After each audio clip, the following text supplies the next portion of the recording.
Yishai Fleisher, you were very interested in speaking to us, first of all, about a piece that's been in the news. It's been covered by a number of different outlets here, including the JNS, the Jewish News Syndicate, Haaretz, Israel Today, images of which you'll see on the screen very shortly. And this is to do with the fact that Jewish settlers have been praying for Trump to be re-elected. Tell us a little bit more about that, please. Yeah, I think that first thing, before we talk about Trump, that sounds very much like a person, but really we're talking about an administration and a set of policies that have benefited us. And the reason I make that distinction is because it's very easy to just turn it into a cult of personality, but it's not. It's not about motorcycles, and it's not about flags. It's really about policies that make a huge difference for us. And for us in Judea and Samaria, and I think for many Israelis, certainly over half of Israelis, believe that President Trump and his administration have been good for Israel, and that really is a large group of policy decisions that this administration has made, including pushing back on Iran, including recognizing Jerusalem as the capital and the sovereign part of Israel, also including the recognition of Judea and Samaria is legal under international law, according to the United States' understanding of that. That was a big move. And then for me, I was involved with, personally, I was involved with the issue of UNESCO. UNESCO is the UN organization that recognizes World Heritage Sites. Yes. And we had a situation in which UNESCO was coming to the decision that the tomb of the patriarchs and matriarchs in Hebron, where I work, is actually a Palestinian World Heritage Site.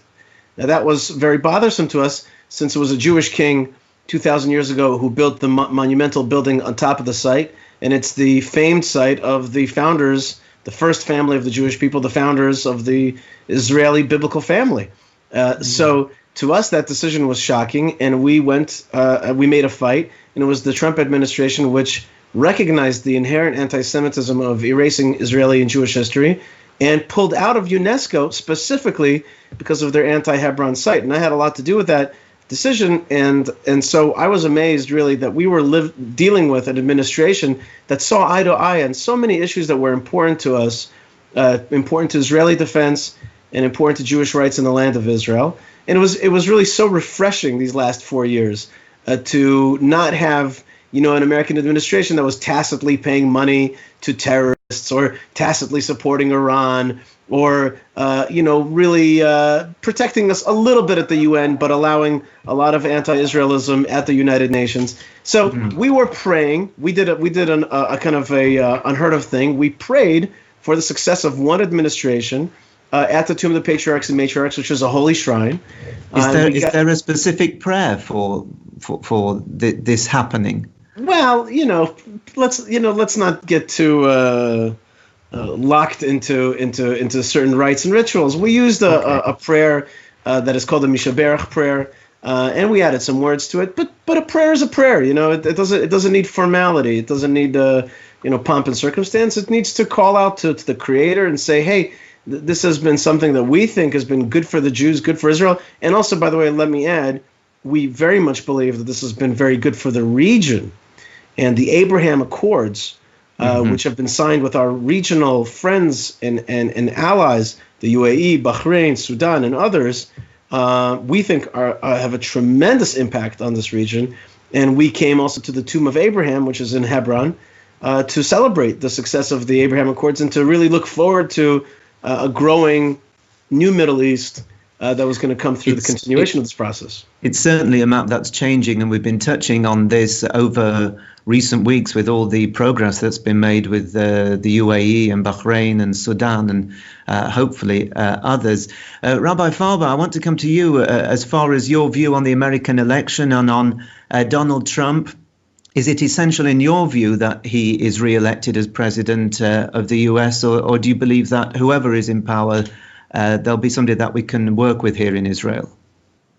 I'm a big firm believer that we need to get beyond the politics of divisiveness. And unfortunately, while I think, and I have a tremendous amount of positive feeling for some of the acts that the administration did, the Trump administration did during the last 4 years that supported Israel, particularly the move of the embassy to Jerusalem, I think that the partisanship that was created, and particularly the divisiveness that so much has characterized American society, and now American Jewish society, and now Israeli Jewish society, I think that has no place in democracy or a democratic era. And what I'd like to believe is that whoever is elected president will work hard, very hard, to bring things back to a place where we're all talking to each other and there isn't so much hatred in the world.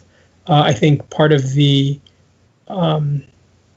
vision of the patriarchs, I think what Hebron represents, I think what the Jewish state is meant to represent is accord, not disaccord.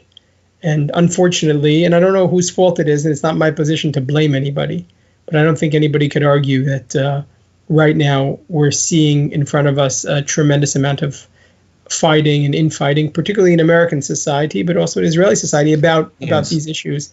And I'm hopeful, whoever the president is, they will work to bring us together as a human family. And that the Jewish community will recognize that despite some of the differences, however you voted and whoever you voted for, we certainly share a lot more in terms of our destiny together than what's coming to the fore today.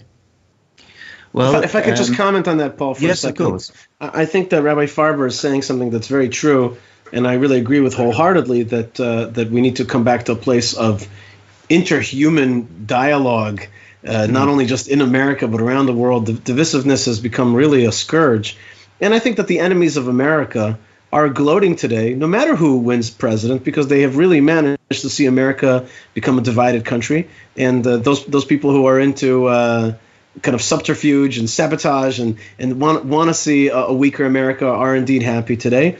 And I also agree with Rabbi Farber that Hebron, it really represents coming together. The word itself means friendship and togetherness. And we have there women and men, the fathers and mothers coming together. We have Isaac and Ishmael coming together there to bury their mutual father, Abraham. At the same time, I don't think we can look away from realpolitik.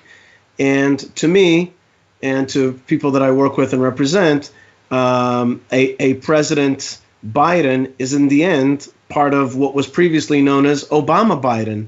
So, the Biden-Harris ticket really is on the same lines. And we had 8 years of President Obama's policies, which we really struggled amiably through, but it was a tough time policy-wise. And so I think that we also, though I agree with the sentiment, I think that, my realpolitik side says to me, if we get a President Biden, we will be struggling through it.